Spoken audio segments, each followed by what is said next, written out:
Hello and good evening. I'm Melissa Idris. And I'm Sharad Kutub. Welcome to Consider This. This is the show where we want you to consider and then reconsider what you know of the news of the day. Ahead of Labor Day, we thought we'd take a look at the MOU that was signed between Malaysia and Indonesia on the recruitment and protection of Indonesian domestic helpers in Malaysia. The MOU also paves the way for the re-entry of Indonesian workers into other sectors in Malaysia. Now, will this MOU be a template for other bilateral labour importing agreements? Our first guest tonight is Koh Yuling, independent political economist with Segi Enam Advisors. Yuling, the Indonesian ambassador to Malaysia said regarding this MOU, to quote him, said, the Malaysia-Indonesia MOU is by far the most progressive domestic worker rights document that Indonesia has successfully undertaken with another country. Looking at the MOU, do you agree? Do you agree that this is a progressive foreign worker rights document? What do you think about this MOU? Well, I think I agree. I mean, it's interesting in terms of its coverage, because an obvious example is the Indonesia-Singapore agreement on domestic helpers. That pretty much focused on the fees and those direct issues, right? And the wages. For Malaysia, it does sound a bit bigger in covering things like a complaint system, and it does talk about a platform to use, which seems likely to cover the contracts to make sure that they're aligned, and even the payment of wages. So that sounds quite substantially having, more of a place where presumably Indonesia can look into those aspects as well. Of course, we do wish the MOU would be a public document and it can be cited by a few people, so we can, more people really, so we can see more about that. Yuling, is this, document far too long coming? I mean, in the sense that, we could have done much more earlier if we had recognized perhaps the connection between human rights and our ability to trade globally, considering the kinds of problems that Malaysian companies and just Malaysia as a whole, our reputation for forced labor, and so on and so forth. Do you think the lateness of this has a price tag to it? Oh, it definitely does. I mean, if we look at the earlier situation of the US, I mean, they passed their regulatory changes, about 5-6 years ago plus. I remember talking to people in KL about it, but, they just weren't interested, right? And then in Indonesia as well, do they recognize that actually Indonesia passed their migrant worker protection law in 2017? So, 5 years on, when the US, Indonesia, and other places have passed this regulation, guess what? It starts to bite. I mean, US has turned back Malaysian cargo. It's categorized one of, our big companies here, in the same breath as sort of stopping, fishing vessels. I mean, it's quite I suppose, quite a sad context to be in, right? You're sitting beside a fishing vessel kind of category to be, not to be allowed entry. And of course, you've seen at the company level, at the industrial level, to share prices being collapsed because customers are pulling out when the pressure gets tough on these issues. And, domestic workers, it's something that I think people need to have higher regard of because, they're there to help your families. And I think also recognizing that the affordability, can you really afford to pay these people? I mean, Indonesia minimum wages are pretty similar to Malaysia. Of course, there's an issue of whether they can actually achieve that. And I think that's the problem, right? So people come across, they are seen as, I think the mentality in Malaysia is because they're here, it's obvious that they like the way we do things. And I don't think that should be thought about in that way. Right. On that note of, whether we, we value or we give we correctly value the contributions of domestic workers, whether households can afford to pay. There's been some controversy, particularly on the Malaysian side, about perhaps backtracking or watering down a little bit on the commitments of the household income that's necessary, the threshold for household income, the minimum wage discussion as well for how much domestic workers should be paid. Does that signal anything to you? Are you concerned about those signals, Yuling, in terms of Malaysia's commitment to enforcing this MOU? Labour rights activists have already raised concerns that perhaps this MOU, while progressive in wording, might in fact be toothless when it comes to enforcement. Yeah, I can appreciate their skepticism because, I mean, we've had those past MOUs, and I think maybe it's been pretty uncertain how things have been implemented. But I feel it is a good starting point in terms of the wider issues which are covered now. And as you mentioned, I mean, Indonesia has this protection law, right? So I do believe Indonesia will be monitoring it very, very closely.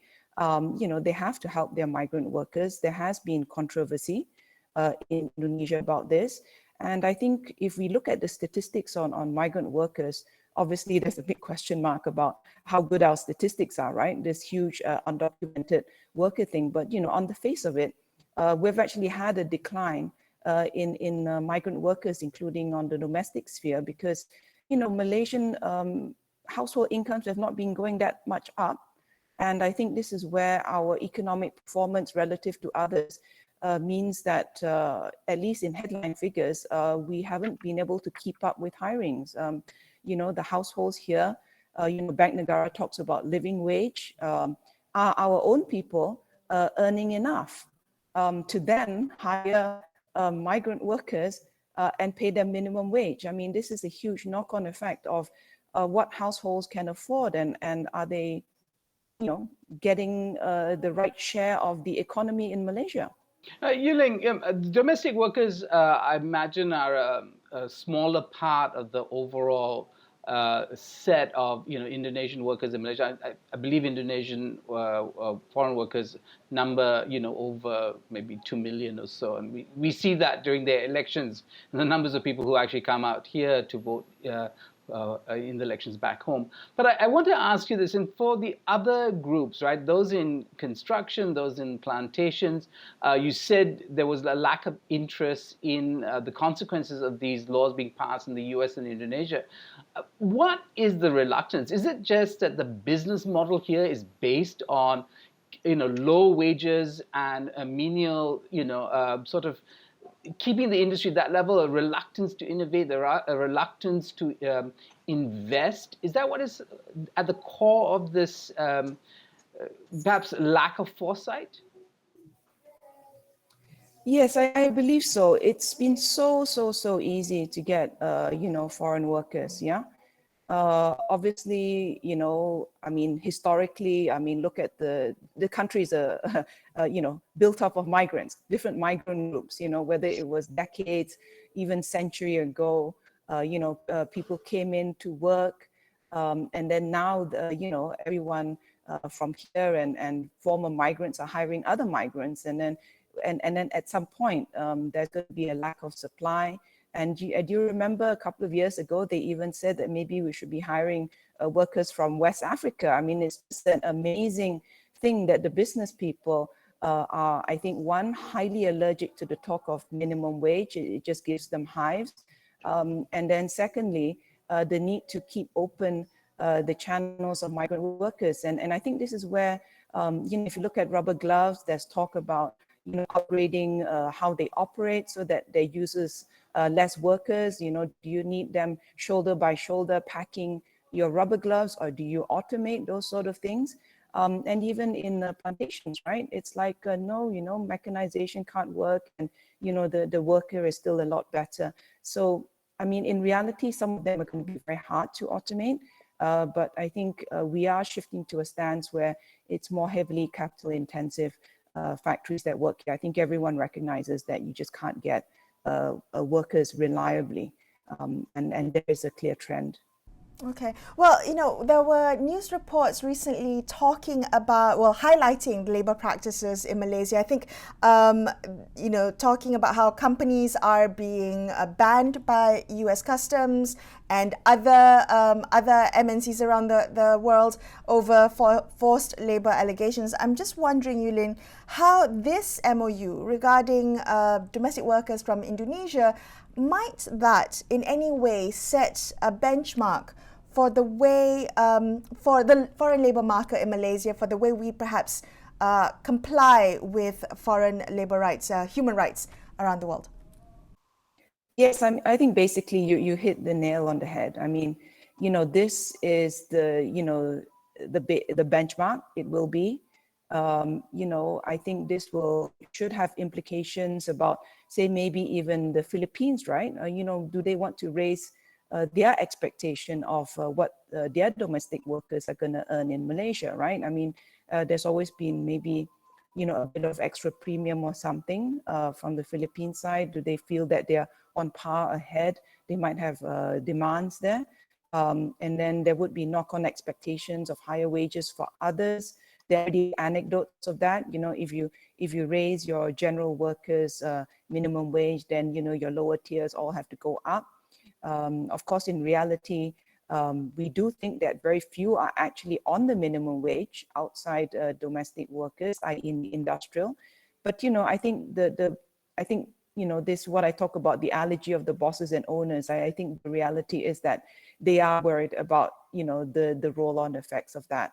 And we've seen the massive pushback that has come from business and owners on this. I mean, it's Right, very heavily diluted now. Right, Yuling, just in the last minute or so that we have, what would be your argument to Malaysian business and to the government about the need for these kinds of agreements and the benefits of it? Well, I think the reality is it's a competitive situation of market entry. This seems to be a situation of just protecting your back, right?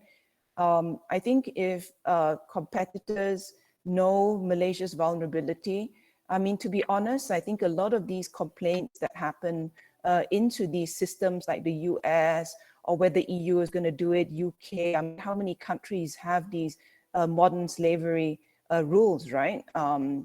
Or even for other reasons. Quite often I hear from businesses that, I think it wasn't an NGO or activist who complained against me. We actually think it was a competitor. I mean, it's a really nasty place out there in terms of, trade competitiveness. So I know a lot of attention is on activists, but I think they need to be concerned about how they're going to be competitive.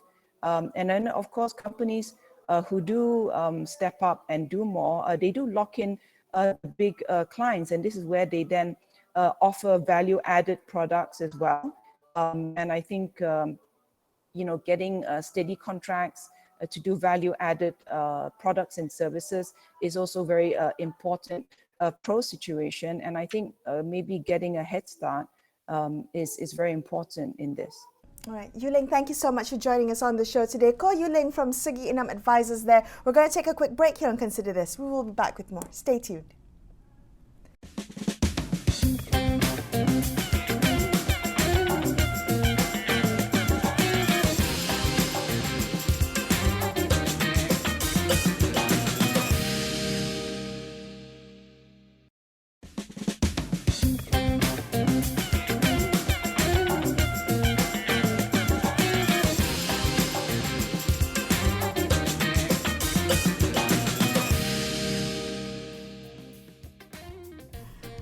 Hello, thanks for staying with Shrad and I on Consider This. Now, ahead of Labor Day this weekend, let's continue our look at the MOU that was signed between Malaysia and Indonesia on the recruitment and protection of Indonesian domestic workers here in Malaysia.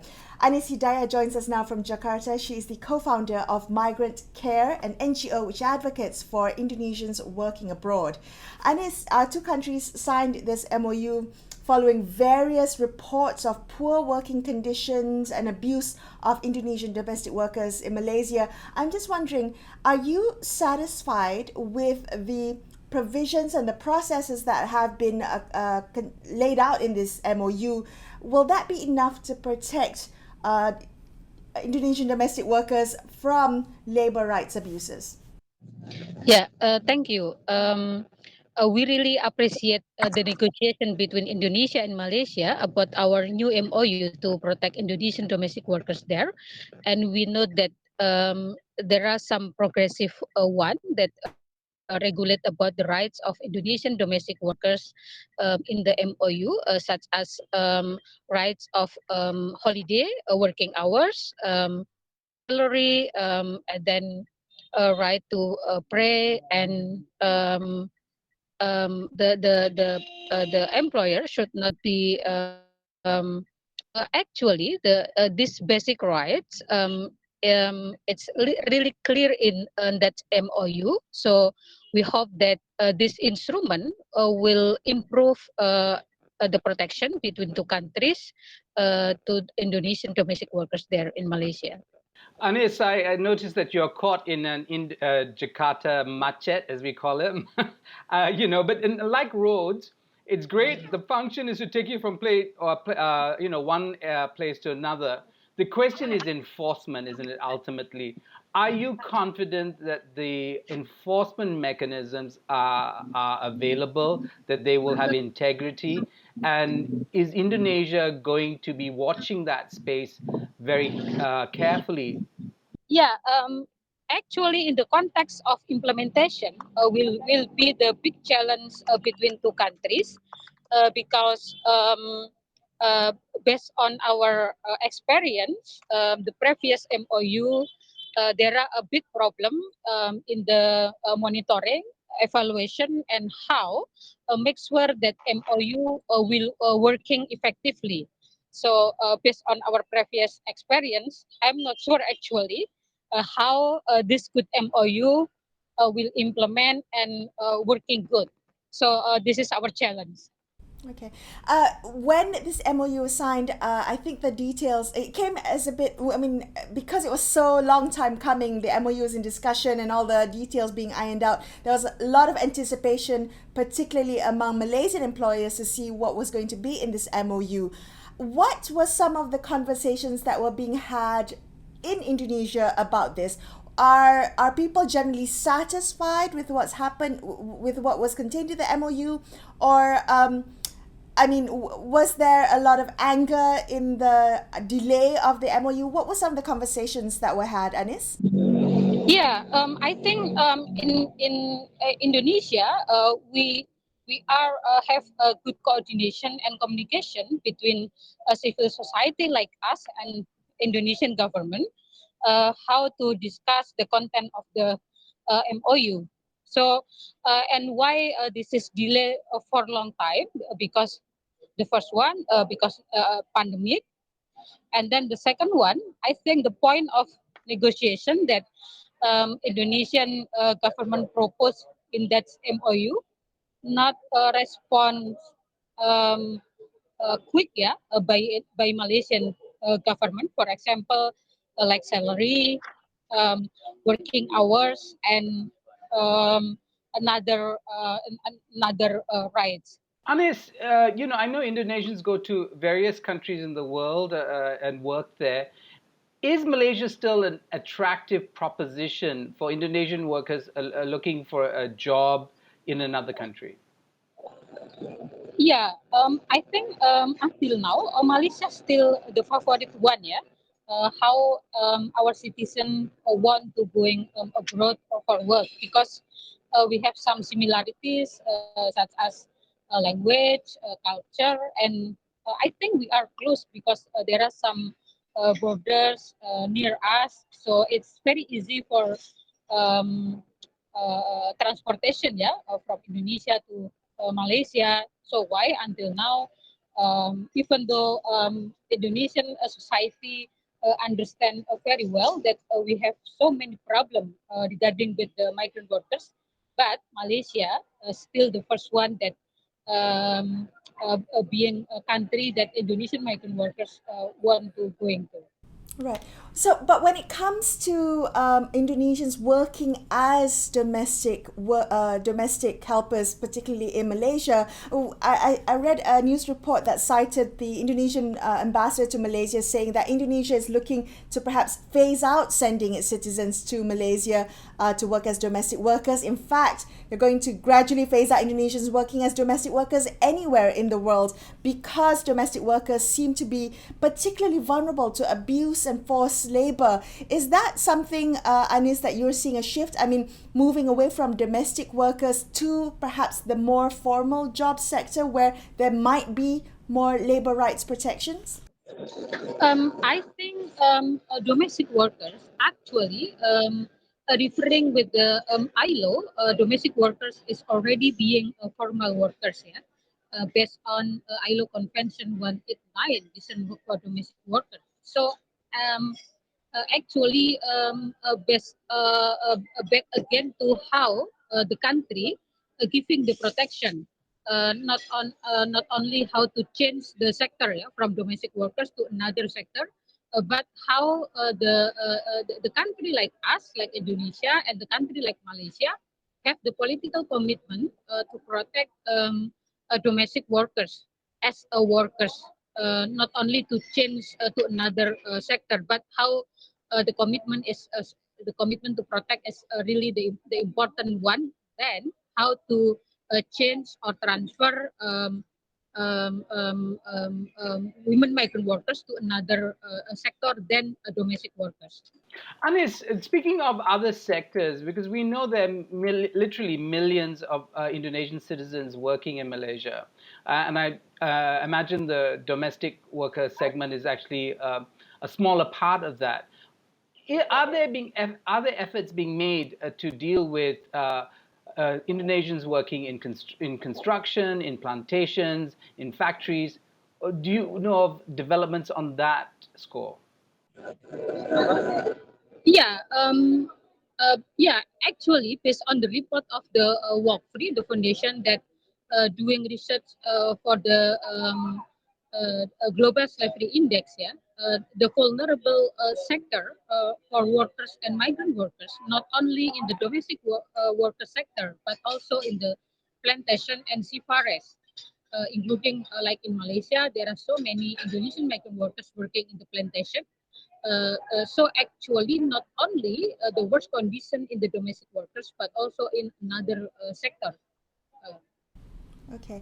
Anis, in the couple minutes that we have left, I wanted to ask you, I mean, you listed some of the protections that have been listed out, the provisions of this MOU that will be wonderful to help protect domestic workers in Malaysia. But was there anything in there that you found was missing, the perhaps gaps, or you would have liked to see included in the MOU that you didn't see, or that the concessions were not made?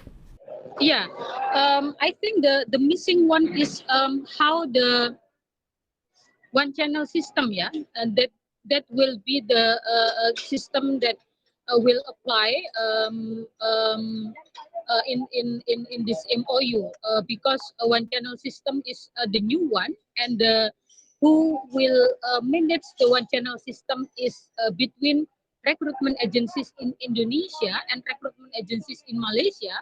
We are worried how these two recruitment agencies in Malaysia and Indonesia will have the political commitment to protect, to make sure that the human right of migrant workers will be the first priority, because we know that they have another priority, business. Yeah, so we are so worried about the one channel system, also about the mid online system, yeah, that already exists in Malaysia. The system, it's really um, vulnerable how migrant domestic workers being victim of human trafficking. Okay, Anis, very quickly, we understand Indonesia is going to an election fairly soon. Will changes in political leadership have an impact on Indonesia's commitment to this? Or is it somehow institutionalized? Yeah, I think since 4 years ago, after Indonesia have the new regulation, national law number 17 2000, number 18 2017 about protection of Indonesian migrant workers. Actually, we are not so worried about the new president, yeah, that will be replacing Jokowi, because we already have the national regulation that better than previous law, and we already have the system, and we already have the like the strategy of the Ministry of Foreign Affairs in Indonesia that have the priority to protect migrant workers. So Okay. I think who will select as a president, we hope that this is no change, yeah, how to Okay. make migrant workers as a priority to protect. Anis, thank you for joining us. Anis Hidayah from the Jakarta-based migrant care there. And that wraps up this episode of Consider This. I'm Melissa Idris. And I'm Sharad Gooden, signing off for the evening. Thank you so much for watching and good night.